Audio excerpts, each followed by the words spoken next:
The rolling scissors ends up with two aircraft corkscrewing around each other, and it's a result of a high-speed overshoot or high-low attack.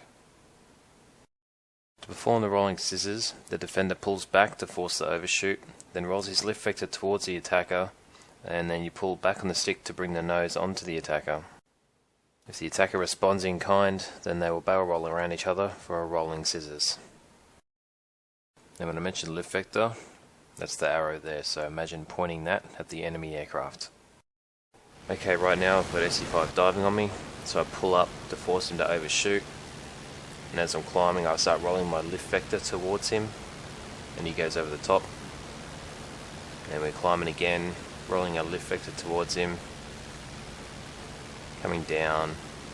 You always try and keep an eye on him, so that way you know where to roll your lift vector towards. It's important to manage your energy during this, or else you won't be able to continue these successive rolls. And you can do that by just smooth control movements. And if you ever see the plane start to shake, that means you're either pushing it too hard or you don't have enough energy to do the maneuver. So he's passing us again. Begin to roll the lift vector and pull back. And it looks like he's lost sight of me because he hasn't pulled up into another vertical maneuver. So now it should just be finishing him off. Onto external.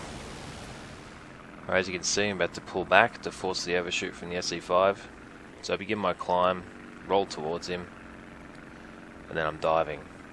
Now we're pulling up again, rolling the lift vector over, keep it pointed at him, and we begin our dive. And we're just repeating that process over and over, and then whoever ends up losing the most energy throughout these rolls will end up losing the fight. And you see the SC5 is doing the exact same thing as me, and we're taking this corkscrew path across the sky. The main principle behind this is you want to maximize your vertical displacement while minimizing the horizontal displacement. This way you force the guy out in front of you, and then you can get the shot. This is from the SC5's point of view. He's lost sight of me until I'm right on his tail. And I finish him off.